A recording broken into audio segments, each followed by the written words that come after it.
ఆరోగ్యవనం ఛానల్‌కి మీ భాస్కర్ స్వాగతం.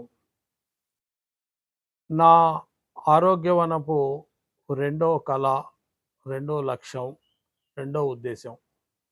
అది ఈ ఆరోగ్యవనంలో పిల్లలని ఆహ్వానించి లేదా ఫ్యామిలీస్‌గా వచ్చి పిల్లల్ని తీసుకొచ్చి వా వచ్చిన వాళ్ళు ఇక్కడ ఒక రోజో, 2 రోజులో గడిపి వీకెండ్ గాని అట్లా గడిపి పిల్లలతోటి ఇక్కడ ఉన్న వస్తువులతోటి ఏవైనా రకరకాలైన వంటలు గానీ, పచ్చళ్ళు గానీ ఏవైనా చేసి, ఒక ట్రాన్స్‌ఫరబుల్ స్కిల్‌గా ఎంజాయ్ జేయటానికి ఒక అవకాశం ఏర్పరిచి, అట్లాగే ఈ చెట్ల మధ్యలో హాయిగా గాలి పీల్చుకుంటూ, సూర్యుడిని, చంద్రుడిని అనుభవిస్తూ, సాయంత్రం పెంట్ హౌస్‌కెళ్ళి పైన కూర్చొని ఆటలాడుకోవచ్చు, పాటలు పాడుకోవచ్చు.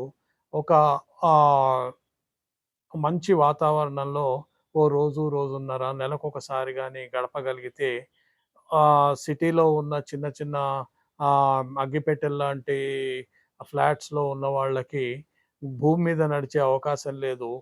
చంద్రుడిని చూసి, సూర్యుడిని చూసే అవకాశం లేని వాళ్ళు ఇక్కడికి ఒక కుటుంబంగా గాని, లేకపోతే 2, 3 కుటుంబాలుగా గాని కలిసొచ్చి ఒక రోజు, రోజున్నర స్పెండ్ చేసి హ్యాపీగా వెళ్ళేందుకు తర్వాత ఇక్కడ ఆడుకుంటూ, పాడుకుంటూ పిల్లల్ని వదిలేసేసి వాళ్ళు గూడా హ్యాపీగా ఎంజాయ్ చేసేందుకు గూడా వీలున్న ఒక పరిస్థితిని కల్పించి, ఇక్కడ దీన్ని వాడాలని నా ఉద్దేశ్యం.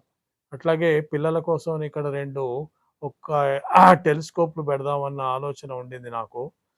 ఒక రోజున ఎప్పుడో అప్పుడు మంచిగా చేసి దాంతోటి రాత్రిపూట స్టార్ గేజింగ్ జేయొచ్చు. ఇక్కడ లైట్ పొల్యూషన్ ఉండదు. కాబట్టి సూర్యుడిని, చంద్రుడిని, నక్షత్రాల్ని అన్నిటిని చూడటానికి, ఎంజాయ్ జేయటానికి కొంత ఆస్ట్రానమీ నేర్చుకోవటానికి గూడా వీలుండేటట్టుగా ఒక పరిస్థితి కల్పిద్దామని ఒక కోరిక ఉన్నది. అది ఒక కల.